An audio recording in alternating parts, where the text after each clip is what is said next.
In the big city of Ezemba, there was a woman who wouldn't stop poke-nosing in people's affairs. Her name was Mama Nkem. She talked about everyone, most especially the most influential couple in Ezemba, the Okekes. One day you will land in trouble if you keep talking about them. They are good people. Keep quiet. On the night Mama Nkem disappeared, the city of Ezemba buzzed with life. Street vendors shouted, car horns blared, and neon lights flickered above the busy roads. But inside her quiet home, Ifunanaya felt something was off. Mama Nkem, the wealthy widow who had taken her in as a housemaid years ago, had adopted her as her daughter soon after. She had never stayed out this late without calling. She was careful, always mindful of danger. Yet now, her phone went straight to voicemail. Maybe she went to visit a friend, her neighbor, Mr. Jide said when Ifunanaya asked, or maybe she just needed a break.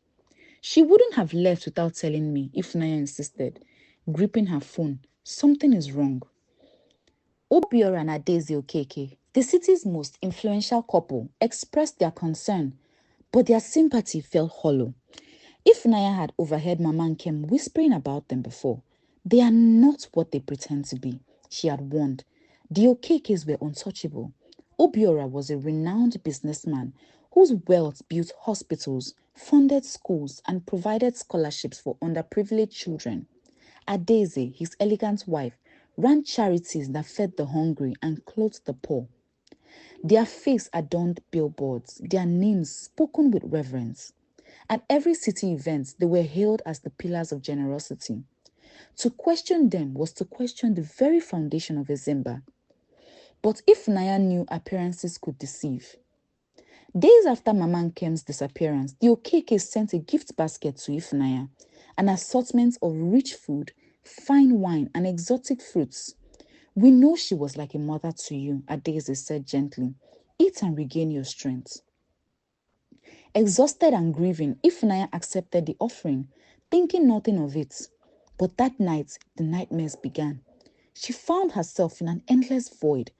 Whispers slithering around her, a shadowy figure called her name, its voice layered with agony. She saw Mama Nkem, bound in the darkness, her mouth sewn shut. Ifunanaya, the shadows rasped, find me. She woke up gasping, drenched in sweat. The nightmares worsened each night. Objects in her house moved on their own. Strange shadows loomed in her periphery. Her once peaceful life unraveled. She lost her job, her friends avoided her, and a deep sickness took root in her bones. Desperate, she visited a village seer. The old woman's eyes clouded with horror as she gazed into the fire. You have eaten their corpse, she whispered. The spirit haunts you because its vessel is trapped. You must find the missing one to be free. Ifunanaya trembled. The only missing one was Mama Nkem. Ifunanaya had no choice. She retraced Mama Nkem's last steps, leading her to an abandoned estate on the city's outskirts. The grand mansion stood silent, its windows like watching eyes. She stepped inside. The air smelled of burnt incense and something metallic. In a hidden room beneath the staircase, she found it, an altar, dark with something fresh. A whisper brushed against her ear. You shouldn't have come here. Ifunanaya spun around, her heart hammering. A shadow moved in the corner of the room. Before she could react, footsteps echoed down the hall. She doused her phone's flashlight and pressed against the cold wall, barely breathing. A figure entered, their silhouettes sharp against the dim lights. She knows, a voice murmured. It was Adaeze Okeke. She won't leave this place, Obiora replied. Ifunaya's blood ran cold. She slipped through a side door, running into the night. Ifunanaya knew she needed help. She found Emeka, a young journalist with a reputation for exposing corruption, and someone who had admired her. Mama Nkem didn't just disappear, she said. The Okekes are involved. Emeka leaned forward. Do you have proof? She showed him the picture of the shrine. His face darkened. This is bigger than I thought. Emeka tapped his pen against the notepad. The Okekes have a history. Some cases never made it to trial, but I have heard whispers. If we're going after them, we need more. Then we dig deeper, Ifunanaya said firmly. Despite her cold rejection of Emeka's past affections, she saw something different in him now. Determination and courage. Maybe he wasn't just another admirer. Days passed with no sign of Mama Nkem. Ifunanaya accosted Adaeze at the charity she was organizing, warning people not to eat her food. When people asked why, she showed them a picture of the shrine she uncovered, linking the disappearances to the Okekes. But people laughed at her and called her stupid.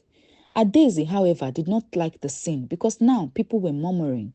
Soon, Ifunanaya and Emeka uncovered unsettling details. A former employee of the Okekes, now hiding in fear, sent Emeka a cryptic message. The river remembers. What does it mean? Ifunanaya asked, her pulse quickening. Emeka frowned. The secret river of Ezemba had always been a source of life. Some say it holds the power of the goddess imprisoned beneath it. Guided by the message, they traced the river's path to the Okeke's mansion. Beneath the foundation, they discovered hidden tunnels leading to an underground chamber filled with stagnant, tainted water. The walls bore airy carvings, depicting a ritual of sacrifice and binding. In the center, a woman's faded silhouette was carved into stone, the goddess, trapped. A whisper echoed through the damp air. Help me. Ifunanaya shuddered. Mama Nkem was still out there, somewhere between life and death. A night later, Emeka tailed Obiora Okeke. He watched him enter a secluded lodge on the outskirts of town. Ifunanaya followed cautiously inside. Inside, hooded figures encircled a dark altar, chanting in a forgotten tongue. Her breath hitched as she spotted Adaeze at the altar, holding a dagger over a bound woman, Mama Nkem. The widow's eyes were open, but her body was eerily still. This vessel must be sealed, Adaeze intoned. The goddess resisted, but she cannot escape. Ifunaya's blood turned to ice. She snapped a picture and turned to run, but the floorboard creaked beneath her. Who is there? Ifunanaya bolted, but hands seized her wrist. She twisted free, crashing through the back door. Emeka pulled up in his car. Get in! They sped off, headlights piercing through the darkness. We need to stop them, Ifunanaya panted. We need proof, Emeka encountered. Real proof. That night, Ifunanaya dreamt of Mama Nkem. The widow's lips moved, but no sound escaped. Then, a hand gripped Ifunaya's throat. Set me free, the shadow demanded. Determined, they broke into the Okeke's abandoned estate. Among the dust and decay, Ifunanaya and Emeka followed a foul stench to a hidden cellar. Emeka held up his flashlight. Oh my God! Scattered across the damp stone floor were human remains. Bones, skull, and decayed fragments of clothing.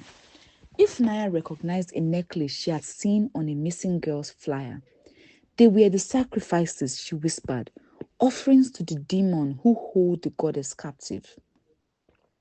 Before they could react, the door slammed shut. A figure emerged from the darkness. Curiosity is dangerous, my dear. It was Obiora. Ifunanaya, step away, Emeka warned. Obiora chuckled. You think you're the first to challenge us?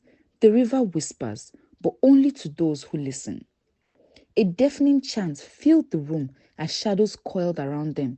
Ifunanaya gasped for breath. Mama Nkem isn't yours to take. Obiora sneered. She was already chosen. The shadows surged, dragging Ifunanaya down. She struggled, her fingers brushing against an ornate calabash resting on the altar. Sudden realization struck her. The essence of the disappeared victims was inside. With all her strength, she lifted the calabash and hurled it against the stone floor. The vessel shattered and an airy wail filled the chamber. A deafening howl tore through the air as luminous spirits erupted from the broken calabash. They swirled in a storm of energy, their spectral forms twisting and merging. Obiora fell to his knees. No, it's not possible. The spirits turned their glowing eyes upon him. A dark force rose from the depths, something monstrous, summoned by Obiora's rituals, now spiraling out of control. The demons lunged for Ifunanaya, but the spirits of the victim encircled her, forming a radiant barrier. They surged forward, dragging the demon into the abyss from which it came. The river roared beneath them, its waters turning clear once more. Mama Nkem's spirit emerged, her eyes filled with peace. You have freed us.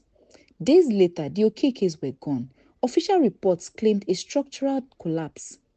But Ifunanaya knew better. The sacred river flowed freely again, its waters whispering ancient secrets.